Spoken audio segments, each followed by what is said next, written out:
All right, we've got a really good guest here who's got a variety of talents. But you know how they do when they do these books? They always have like the sub thing. Yeah. So Chris Jericho, the book is called Undisputed. You know him as the wrestling champ, singer, and author. But here's the best part.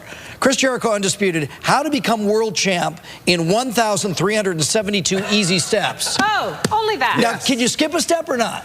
Well, actually, there's a reason behind that. That's the amount of matches that I had when I became the champion. So it's not just a catchy name, it actually has a meaning behind it as well. I'm so OCD that I kept a list of every match that I ever had just for this purpose. But you know what? We've talked to a lot of people who've spent time in a variety of different rings.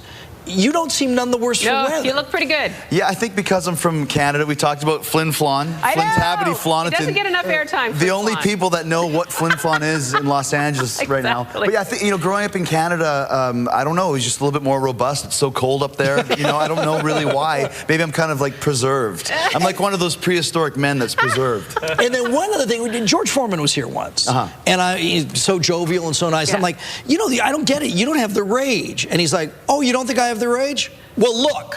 And I literally almost jumped out of my seat. Can you turn it on like that? Well, I mean, to me, I mean, wrestling is show business. It always has been from the moment I started when I was 19. So you play a character. So it's like anything else. If you're acting or whatever, you got to get into the groove. And as soon as you come out through the curtain, you got to become somebody else. So that's when you get into it. You know, I get people all the time going, hey, say this or say that. It's like, you can't say it with conviction if it's a catchphrase that you use when you're performing because you're not in the mood. You know, you need to get into it, and it's like method acting. So just for these big dudes out there who think I've got what it takes, you don't necessarily have what it takes just because you're big. You have to have that extra. Absolutely, it's all show business. Because when I started, you know, I was a smaller guy, and everybody was like, you know, 6'8", 300 pounds, and this, that, and the other thing.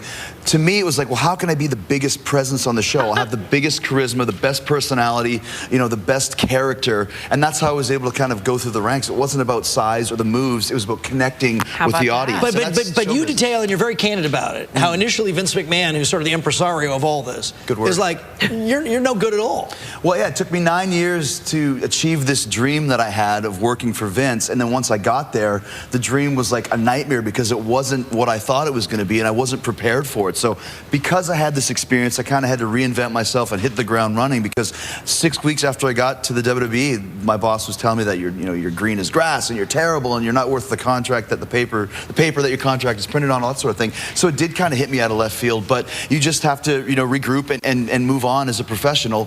So that's, I mean, it was a long, hard road, but I mean, it made for a great book. What kept you from packing up and heading back to Flin Flon? Because a lot of people are there right now. They're like, oh, might as well just give up. What kept you going? I had this dream, and like I said, when I started, people like laughed and snickered, you know, you want to be a wrestler, you want to be in a rock and roll band, hee hee hee. And I just never bothered with that. It's like, if I wanted to do something and make this happen, within, I knew that I could do it. So even when I got to the WWE and I was told that I wasn't good and all this, I knew that I was. I just had to figure out, okay, once again, back to the drawing board. I need to recreate this character, or do this or do that, because I believed in myself. And it sounds a little bit kind of sappy, play sappy music now, but if you believe in what you're doing, then nobody can tell you that you can't do it. Exactly. So that kind of really drove me. Here's your chance to meet Chris, and you're going to want to do it. ESPN Zone tomorrow night at 6 o'clock.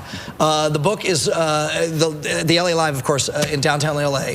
The book is called How to Become the World Champion in 132 Easy Steps. Undisputed, like anybody would cross you. But Chris, you seem so nice. It's hard to believe you're such a tough customer. Well, I mean, when Anthony Hopkins walks down the street, he's not really eating a liver with a fava bean, right?